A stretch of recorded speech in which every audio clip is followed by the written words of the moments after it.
आज हम भगवत गीता के दूसरे अध्याय सांख्य योग की गहराइयों में उतर रहे हैं। हाँ। हमारे पास इसके लिए कुछ बहुत अच्छे स्रोत भी हैं। हम्म। विकिपीडिया का एक ढांचा है, स्वामी मुकुंदनन की एक बहुत गहरी व्याख्या है, एक पारंपरिक अनुवाद और एक यूट्यूब वीडियो से कुछ आधुनिक नजरिए भी। और सांख्य का मतलब ही है विश्लेषण, मतलब ज्ञान के जरिए चीजों को समझना। बिल्कुल। तो ये अध्याय सिर्फ दिलासा देने के बारे में नहीं है। ये अर्जुन के इमोशनल ब्रेकडाउन का एक लॉजिकल और एक ज्ञान आधारित समाधान है। हाँ। तो हमारा मकसद आज यही समझना है कि अर्जुन के उस संकट से लेकर कृष्ण के उस पहले और सबसे जरूरी उपदेश तक का सफर कैसा था। बिल्कुल।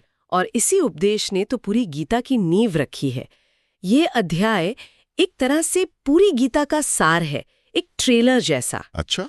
यहीं से दोस्ती का रिश्ता गुरु शिष्य के रिश्ते में बदलता है और कृष्ण पहली बार अपना वो विराट ज्ञान सामने रखते हैं। तो चलिए कुरुक्षेत्र के उस मैदान में चलते हैं जहां दुनिया का सबसे बड़ा योद्धा पूरी तरह से टूट चुका है। तो कहानी शुरू होती है युद्ध के मैदान में। अर्जुन, अपने समय का सबसे बड़ा धनुर्धर, वो अचानक अपना गांडीव नीचे रख देता है। हाँ। वो कहता है, मैं नहीं लड़ूंगा। अब पहली नजर में तो लगता है कि क्या वो डर गया, लेकिन हमारे स्रोत बताते हैं कि मामला इससे कहीं ज्यादा गहरा था। हाँ, ये डर बिल्कुल नहीं था। ये एक मॉरल कोलैप्स था, मतलब एक अस्तित्व का संकट। अच्छा। अर्जुन को दुर्योधन या कर्ण जैसे दुश्मनों को मारने में कोई हिचक नहीं थी। उसकी असली समस्या तब शुरू हुई जब उसने अपने सामने अपने दादा भीष्म पितामह और अपने गुरु द्रोणाचार्य को देखा। अपने ही लोग। हाँ, ये वो लोग थे जिनका उसे सम्मान करना सिखाया गया था, जिनके पैरों में झुकना सिखाया गया था, और अब उसे उन पर बाण चलाने थे। ये तो बहुत मुश्किल स्थिति है। वो करुणा और शोक से इतना भर गया कि उसने कहा, ऐसे खून से सने राज्य को भोगने से तो अच्छा है कि मैं भीख मांग कर जी लूं। मतलब वो पूरी तरह से कंफ्यूज हो गया था, उसका दिमाग काम करना बंद कर गया था कि सही क्या है और गलत क्या। बिल्कुल। और यही कहानी में एक जबरदस्त मोड़ आता है। वो कृष्ण के सामने पूरी तरह से टूट जाता है और कहता है, शिष्यस्ते हम शादीमाम त्वाम प्रपन्नम। मैं आपका शिष्य हूँ, मैं आपकी शरण में हूँ, कृपया मेरा मार्गदर्शन करें। ये एक बहुत बड़ा पल है ना। ये सबसे जरूरी पल है। हमारे स्रोत बताते हैं कि जब तक अर्जुन अपने तर्क दे रहा था, बहस कर रहा था, तब तक कृष्ण चुपचाप सुन रहे थे। उन्होंने एक शब्द नहीं कहा। अच्छा। लेकिन जिस क्षण अर्जुन ने एक शिष्य के तौर पर खुद को समर्पित कर दिया, ज्ञान का प्रवाह शुरू हो गया। उसने मदद मांगी और गुरु जवाब देने के लिए तैयार थे। और कृष्ण का जवाब वो किसी आम मोटिवेशनल स्पीकर जैसा तो बिल्कुल नहीं है। वो ये नहीं कहते, अर्जुन तुम कर सकते हो। नहीं, बिल्कुल नहीं। वो सीधे एक बहुत गहरे दार्शनिक सत्य से शुरुआत करते हैं। स्रोत बताते हैं कि कृष्ण थोड़ा मुस्कुराते हैं। सोचिए, उस तनाव के माहौल में एक मुस्कान। हाँ। और कहते हैं, अर्जुन तुम उन लोगों के लिए शोक कर रहे हो जो शोक करने के लायक ही नहीं है। बुद्धिमान लोग न तो जिंदा लोगों के लिए शोक करते हैं, न ही मरे हुए लोगों के लिए। और यहीं से सांख्य योग का सार शुरू होता है। कृष्ण अर्जुन की समस्या, मतलब उसके शोक की जड़ पर ही सीधा हमला करते हैं। वो शरीर और आत्मा के बीच का फर्क समझाते हैं। वो कहते हैं कि ये जो शरीर हमें दिख रहा है, ये तो नश्वर है, आज नहीं तो कल खत्म हो ही जाएगा। सही बात है। लेकिन इसके अंदर जो चेतना है, जो आत्मा है, वो शाश्वत है। वो न कभी पैदा हुई, न कभी मरेगी। वो अजन्मा, अविनाशी और हमेशा रहने वाली है। और यहीं पर वो प्रसिद्ध मिसाल आती है जो हम सब ने कहीं ना कहीं सुनी है, वासांसी जीर्णानि यथा विहाय। हाँ, जैसे हम पुराने फटे हुए कपड़े उतार कर नए पहन लेते हैं, वैसे ही आत्मा एक पुराने और बेकार शरीर को छोड़कर नया शरीर धारण कर लेती है। बिल्कुल। इस नजरिए से देखें तो मौत बस एक बदलाव है, अंत नहीं। यह सुनकर तो डर ही खत्म हो जाए। हाँ, और कृष्ण इस विचार पर बहुत जोर देते हैं। वो कहते हैं कि आत्मा को न हथियार काट सकते हैं, न आग जला सकती है, न पानी गीला कर सकता है, और न हवा सुखा सकती है। ये ज्ञान सीधे अर्जुन के इस दर्द को संबोधित करता है कि मैं अपने लोगों को मार दूंगा। अच्छा। कृष्ण उसे समझा रहे हैं कि तुम किसी को मार ही नहीं सकते।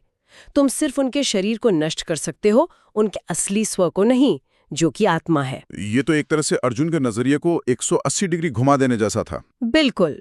तो ठीक है, कृष्ण ने अर्जुन के शोक की जड़ पर ही हमला कर दिया, ये बताकर कि आत्मा अमर है। लेकिन इस गहरे दार्शनिक ज्ञान का उस बैटलफील्ड पर क्या मतलब है? मतलब अगर कोई मरता ही नहीं तो क्या कर्म करने का, युद्ध लड़ने का कोई मतलब भी है? ये सवाल तो दिमाग में आता है। और इसी सवाल का जवाब देने के लिए कृष्ण अब बात को शुद्ध दर्शन से धर्म यानी एक्शन पर लाते हैं। अच्छा। वो अर्जुन को एक क्षत्रिय के तौर पर उसके कर्तव्य की याद दिलाते हैं। वे कहते हैं कि धर्म की रक्षा के लिए युद्ध करना तुम्हारा सामाजिक और नैतिक दायित्व है। और अगर वो नहीं करता तो? अगर तुम इस कर्तव्य से भागोगे तो तुम्हें अपयश मिलेगा और एक सम्माननीय व्यक्ति के लिए बदनामी मौत से भी बदतर होती है। और फिर वो सिद्धांत आता है जिसने, मुझे लगता है, महात्मा गांधी से लेकर आज के सीईओज तक अनगिनत लोगों को प्रभावित किया है। बिना फल की इच्छा के कर्म करना। हाँ, लेकिन सच कहूं तो ये सुनने में बहुत आदर्शवादी लगता है। क्या ये व्यावहारिक है? आज की दुनिया में जहां हर चीज रिजल्ट ओरिएंटेड है, जहां अप्रेजेस और टारगेट्स ही सब कुछ हैं, क्या कोई सच में इस तरह जी सकता है? ये सुनने में थोड़ा इम्पॉसिबल सा नहीं लगता? ये बहुत ही स्वाभाविक सवाल है और यहीं गीता की असली गहराई सामने आती है। इसे निष्काम कर्म योग या जैसा एक स्रोत में कहा गया है बुद्धि योग। बुद्धि योग। हाँ, और यहीं पर वो मशहूर श्लोक आता है 2.47 कर्मण्याधिकारस्ते मा फलेषु कदाचन। तुम्हारा अधिकार सिर्फ कर्म करने पर है, उसके फल पर कभी नहीं। हाँ, अब इसका मतलब क्या है? जैसा कि हमारे एक स्रोत YouTube वीडियो में भी बताया गया है, कृष्ण ये नहीं कह रहे कि अगर आप कोई बिजनेस चला रहे हैं तो मुनाफे की चिंता ही छोड़ दें। तो फिर वो क्या कह रहे हैं? इसका असली मतलब क्या है? कृष्ण यहाँ एक तरह का मनोवैज्ञानिक हैक बता रहे हैं। जब हम फल से अपनी पहचान और अपनी खुशी को जोड़ लेते हैं कि अगर मैं सफल हुआ तो मैं अच्छा हूं, अगर मैं असफल हुआ तो मैं बुरा हूं। बिल्कुल, तो हम चिंता, तनाव और डर के गुलाम बन जाते हैं। कृष्ण कह रहे हैं कि अपने काम को अपना 100% दो, पूरी कुशलता से करो, लेकिन अपनी सेल्फ वर्थ को, अपने मन की शांति को नतीजे से मत जोड़ो। अच्छा। जैसे आध्यात्म नहीं बल्कि हाई परफॉर्मेंस साइकोलॉजी का भी मूल सिद्धांत है। जब आप नतीजे के बोझ से मुक्त होकर काम करते हैं तो आप दबाव में बेहतर प्रदर्शन कर पाते हैं। मतलब अपना सब कुछ झोंक दो, पर नतीजा चाहे जो भी हो, सफलता मिले या असफलता, उसे समभाव से स्वीकार करो। ये तो मन को आजाद करने वाली बात है। यही है, यही समता की स्थिति योग कहलाती है। योगा कर्मसु कौशलम, कर्म में कुशलता ही योग है। इसका मतलब है कि आप अपना कर्तव्य निभाएं, लेकिन सफलता के नशे और असफलता के अवसाद, इन दोनों से खुद को बचा कर रखें। ये आध्यात्मिक साधना के संदर्भ में कही गई एक बहुत गहरी बात है। मुझे अर्जुन का अगला सवाल बहुत पसंद है, क्योंकि वो हमारी तरह सोच रहा है ना। हाँ। इतनी सारी फिलॉसफी सुनने के बाद वो एक बहुत ही प्रैक्टिकल सवाल पूछता है। वो कहता है, हे केशव, ठीक है ये सब ज्ञान की बातें हैं, पर ऐसा ज्ञानी आदमी जिसकी बुद्धि स्थिर हो गई है, स्थित प्रज्ञ। हाँ, स्थित प्रज्ञ, वो असल जिंदगी में दिखता कैसा है? वो कैसे बोलता है, कैसे बैठता है और कैसे चलता है? ये एक बहुत ही जमीनी सवाल है, बिल्कुल। और इसके जवाब में कृष्ण स्थित प्रज्ञ पुरुष के लक्षण बताते हैं। क्या है वो लक्षण? वो कहते हैं कि ऐसा व्यक्ति सबसे पहले तो अपने मन से पैदा होने वाली सभी स्वार्थ भरी इच्छाओं को त्याग देता है।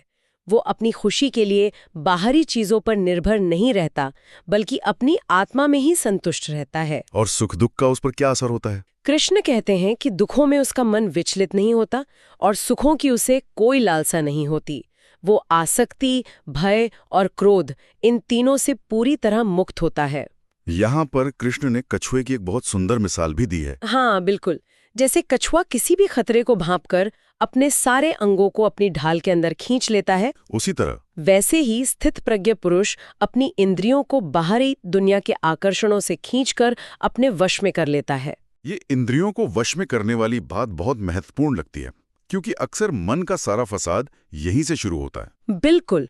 और कृष्ण यहाँ जो बताते हैं वो एक तरह से मन का डोमिनो इफेक्ट है। वो पूरी प्रक्रिया समझाते हैं कि एक इंसान का पतन होता कैसे है। कैसे? ये एक छोटी सी सोच से शुरू होता है। मान लीजिए देर रात फोन चलाते हुए कोई नई चीज दिख गई, आप उसके बारे में बार बार सोचते हैं। ये है विषयों का चिंतन। इससे उसमें आसक्ति यानी अटैचमेंट पैदा होता है। आसक्ति से उसे पाने की कामना जागती है, और जब कामना पूरी नहीं होती तो क्रोध आता है, फ्रस्ट्रेशन होता है।